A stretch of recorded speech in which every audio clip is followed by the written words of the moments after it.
Back in the building, baby. What's up, man? You know who I am. You should by now. It's your boy, Sean Nathan, man. Welcome to another episode of the TBB show, where every single day, all we try to do is try to be better. That's it. That's the base of it. Try to be better. You know what I'm saying? Like, don't try to be bad. Try to be better. Like my man Trapson said, be better. That's coming. You got to start trying first, though. You ain't just gonna be better like immediately if you don't put the effort in. Like, you gotta keep trying. So try first, man. Try first. How y'all been, man? Love y'all. Glad I'm back. Glad y'all back. Do I gotta keep saying this? I guess I do. Hit the button. Subscribe. Listen, I need subs, man. I need subs. People think they don't need support. We need support. I love your support. Like, your support keeps me coming back. It really does. It really does. I'm gonna do it regardless, but the support be like, oh, I'm really getting in there now. Like, watch how I unload and rapid fire. My man Jeremy Anderson says that when you speak to have a shotgun effect, that's probably a jewel I shouldn't give away. So I'm not gonna explain it. Just gotta figure it out. But I love it though. So yes, hit the button, like, comment, share, post, you know what I'm saying? Do all the things, all the social media things. It's wild that we are in that stage of life, man. Like, I remember you couldn't even do none of this. You had to be set up with some kind of broadcast station, you know. It was Fox, it was NBC, it was CNN, it was, you know, the big networks, the HBOs and the Showtimes and the Cinemaxes. Is Cinemax still around? I don't even know. It probably don't need to be, because Cinemax was nothing but like soft porn, for real. All Cinemax was like soft porn, and like bad horror movies. Anyway, I digress. So it's the opportunities that we have, man, to interact with each other on this level, they blow my mind every single day. That we're all a part of it. Like, we're all a part of it. If there's a guy that wrote a book to get off social media, he's probably not a part of it. And there's a lot of us that, you know, kind of refrain from doing it, but we probably were at some point though, which is not a bad thing. I take my fast from social media and from all of these outlets, man, because I feel like too much of it can really affect you in a way where it doesn't really add any value to you. And I kind of do a cleanse too sometimes, where I'll go and look and unfollow people. Like, oh, why am I still following you? Boop, take you off. So whereas though now my timeline is really a bunch of quotes. So if you follow me on social media or Instagram, the reason you probably see a bunch of quotes is because that's all that's in my timeline. So I read something, be like, oh, this is fire. Post this to your story. So yeah, man, how y'all doing this week? We are, if I do this the right way, we're a week away from Christmas, which I might do a special Christmas episode. You know what I'm saying? Maybe I'll bring my daughter. Maybe I won't. I don't know. I might not be here, but I'll hook it up though. With this season, it makes me want to encourage somebody to focus on you right now. You know, this is the season to be jolly. It's the season of giving. So much so that we probably give so much away of ourselves that we forget about ourselves. And I don't want to see that happen to anybody. You know, hopefully, if you're that kind of person, or you have the atmosphere around you and people that love you, that they give you energy back when you're giving it out. But for right now, I want to tell you, you have permission to focus on yourself and be selfish in a sense, so you can have what you need to have going in, like, to the next season. You know what I'm saying? Find, like, your true value is really within yourself. All right. It's not the praise you get from people. You know, it's not the hand claps, man. It's not the applause. You know, it's not the followers. It's not the likes, not the comments. I mean, yeah, that stuff feels good because I guess, like, neurologically it does. It's like a dopamine hit, which is why I kind of don't be on a lot of my socials as much. But that stuff doesn't really give you any value. You know what I'm saying? Like, you're not less important if your phone is not ringing, or you don't got a bunch of text messages, or you don't got a bunch of likes on your posts. Like, don't put that up to equate like who you are or how important you can be or how important you are, because you are important, and the value really, really lies within yourself, though. So I want you to take some time to focus on yourself. Um, whatever that needs to be for you. You know, if you need to go through some healing, go through that. If you need to go through some separations from people, go through that. But whatever it looks like, focus the energy on yourself. The true value of who you are, your nature lies within you. And I always tell people that you should have like seasons of obscurity. Um, yeah. And it can look like seclusion, but it's in the times of like seclusion to where you really figure out like who you are, and you really find like what your true goals are and what your dreams are and the stuff that you want to accomplish, because you don't have any outside noise distracting you. All right. You can silence all the background noise, and you can lock in and focus on what's really important. And that's you, you know, solely, man. We come into this world by ourselves. You know what I'm saying? When you leave by yourselves, um, hopefully we're blessed with the kind of life that's fulfilled with, well, that's fulfilling, first of all, but it's also filled with like great people. You know what I'm saying? Great experiences. We're going to have our trials, we're going to have our tribulations, but at the core of it, though, is just you. So you got to learn how to deal with you. You can't always run to people to figure out you. You know, we in this age where therapy is a big thing. You know, better help. Is it better help? Better health? I don't know. I think it's better help. Whatever though. Holla at me though. Y'all sponsoring people. I'm down for a sponsor. And I'm down for therapy too. But what I also know is that you still have to find your own answers for yourself. You know, you might have a really great church you go to. Yeah, your pastor might be fire.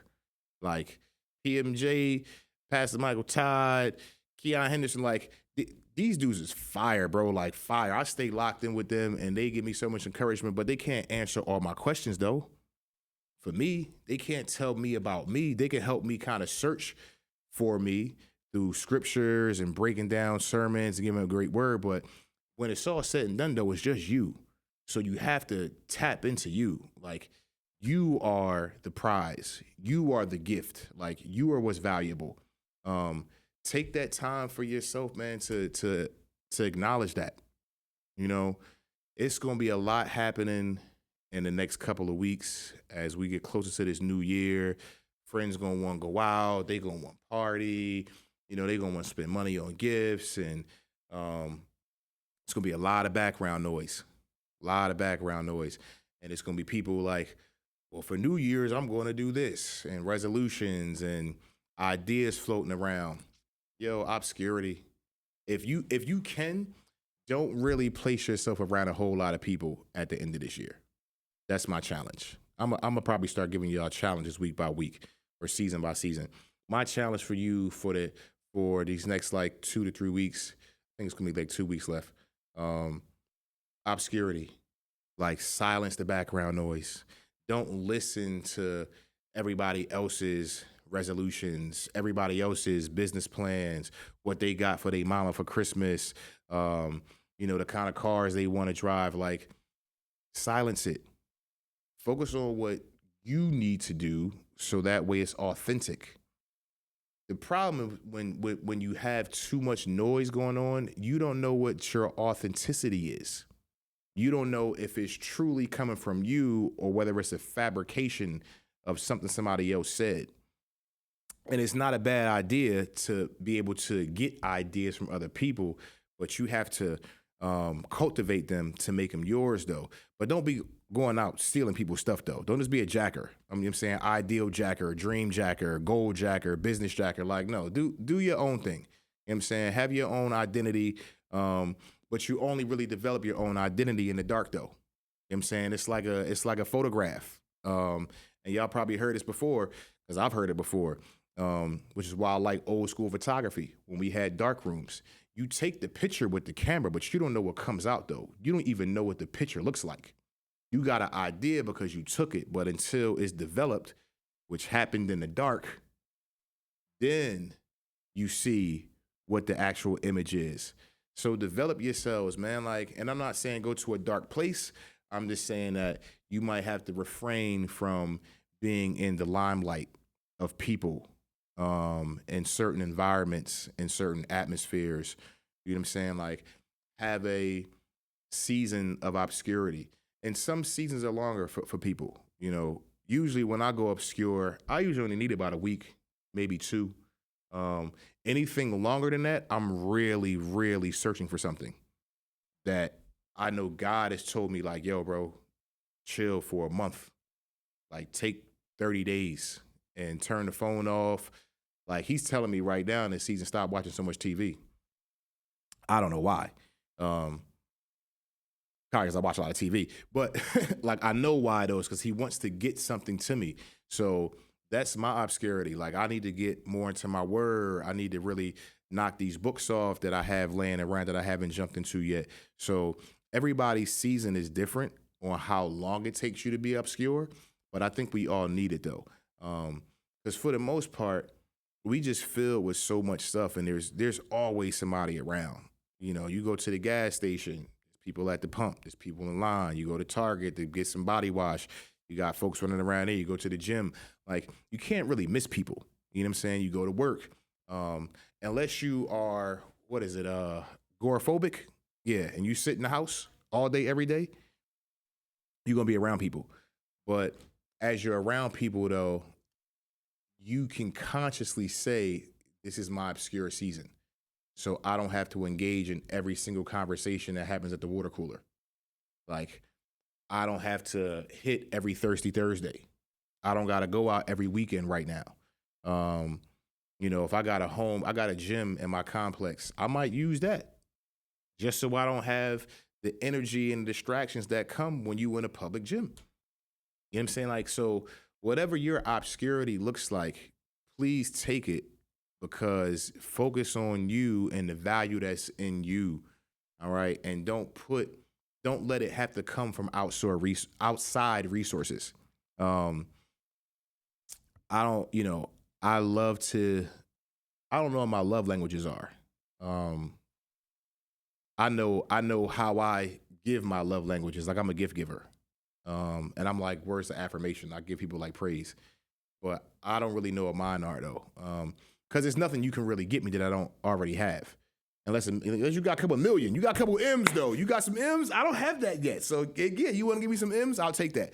But where I'm going with that is because people look for other people to give them, like, the joy that they think they need. And if they stop getting it, it's like their world falls apart. Like, oh, my God, he didn't text me. He didn't send me flowers. Like, nobody called me for my birthday. I guess I'm not important. Oh, do it. Like, shut up. Like, are you okay with you? Be happy with you. Go get your own nails done. You know what I'm saying? Go get your own hair done. I mean, take yourself to a movie. Buy yourself the new pair of jeans and a new pair of sneakers. I'm trying to tell you, I don't need nobody. And I don't say that like I don't need no. I need people. I love people. I love my people. You know what I'm saying? They know that. I give a lot of love out. But at the essence of it, though, I don't need nobody. You know what I'm saying? Because I'm a loving individual is why I need people. Because I love to be loved on them. And I love to love them. But I don't need nobody, though. Trust me. I can do everything solo.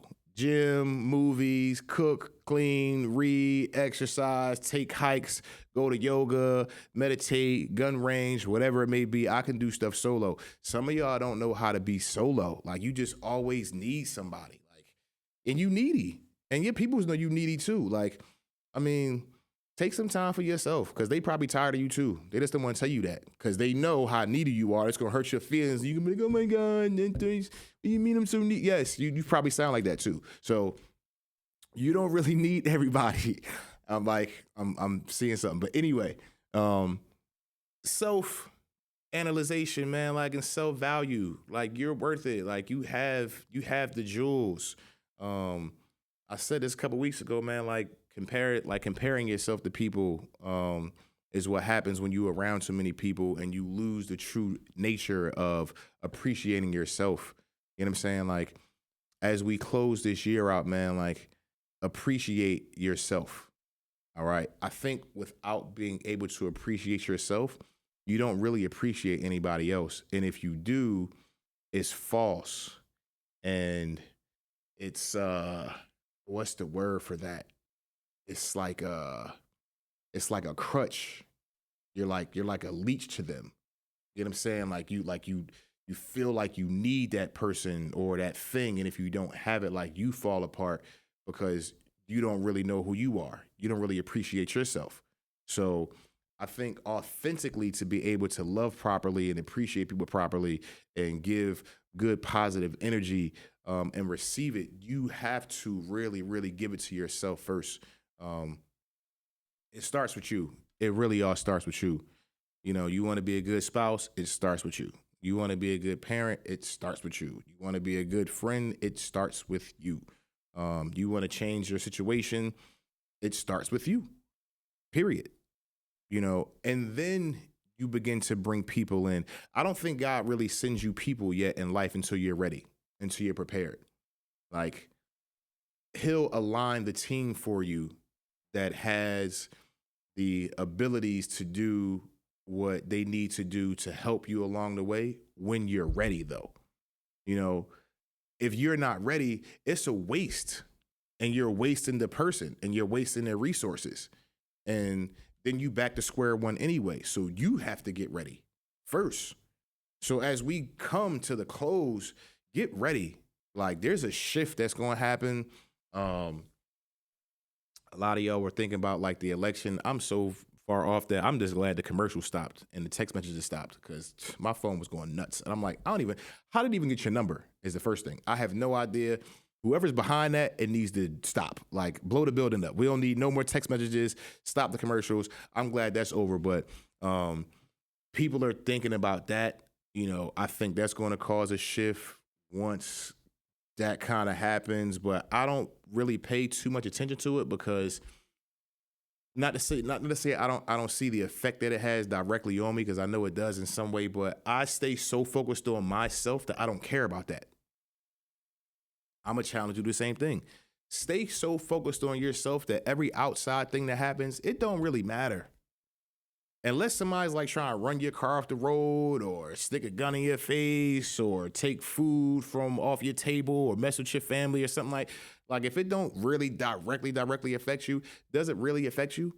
Unless you let it, you know, like when people get into all this social media stuff and they so concerned about who Drake is suing and the Kendrick Lamar videos and what this person posted and Diddy. If I hear one more thing about Diddy, bro, I'm gonna lose it. Like, who cares? That's his life. That's their life. What about yours? What if you focused on your life? If you put half the energy you put into everything that you watch and you follow and you comment and you talk about and into yourself, you probably be those people or at least successful or like, you know, rich or whatever. But you might be further along though. But you so focused on all of that you don't even know who you are, what you want to do. Like I turn all that stuff off. It doesn't matter. It doesn't affect me. So that's what I'm telling y'all, man. Like, if it doesn't directly affect you, just leave it alone. And inward. Focus inward. Figure out what it is, who you are. I say this all the time. You're never going to arrive. You can only try to be better. Continually try to be better. And that's going to take some quiet time, going to take some moments of obscurity. It's going to take some levels of selfishness where you guys say, yo, man, I can't keep rolling with you, bro. Like, you keep doing the same stuff and I'm trying to move forward in life. And I can't keep hitting the strip clubs and smoking weed every single day and, you know what I'm saying, Casamigos and turning up and nah, tell them chill, bro. Like, You got to move forward. Like that's why, I mean, that's not why I stopped drinking. But that was partly a big part of it though. I couldn't be a part of certain environments no more. I had to look inward. I'm like, what is this doing for me? Because me doing it is directly affecting me. Now that is something that directly affects you. When you have habits that start to play on your health and your mental state and your relationships, that's affecting you. But this is also why moments of obscurity are good, because you probably don't see that unless you get quiet. Until you get quiet and you realize, like, yo, this is not what I should be doing. This is not adding any value to my life. This is not making me feel like I'm valuable. Waking up hungover, I'm late for work, and now I'm in a meeting because they want to talk to me because I was late for work 4 times in the last 6 weeks, and I might be under review now, might get fired. So then your life is going to take a drastic change if you lose that employment. Like, yo, take a step back, do some internal audits, and figure out that you are the valuable product and that you are worth it, and it's worth taking the time to step away from things, man. As we're going to hear a lot in this season. You know what I'm saying? We're going to hear a lot. We're going to see a lot. There's more to come. I'm curious to see what happens later on, but I'm also not though. I'm gonna just keep coming back in here, and as long as God continues to give me breath in my lungs, I'm gonna show up, I'm gonna show out, and I'm gonna think about y'all and talk to y'all and be obscure when I gotta be obscure, and keep putting the value back into myself so I can keep putting value out there into the world and doing what I'm called to do. So with that, one more week, probably till Christmas. I'm gonna come back. I don't know what I'm gonna do yet, but it's gonna get done. Anyway, man, love somebody, hug somebody. 'Tis the season. Be generous, give a gift, even if this is a hug. And I care about you and I love you. So, because I love y'all. Appreciate y'all being here, man. Later.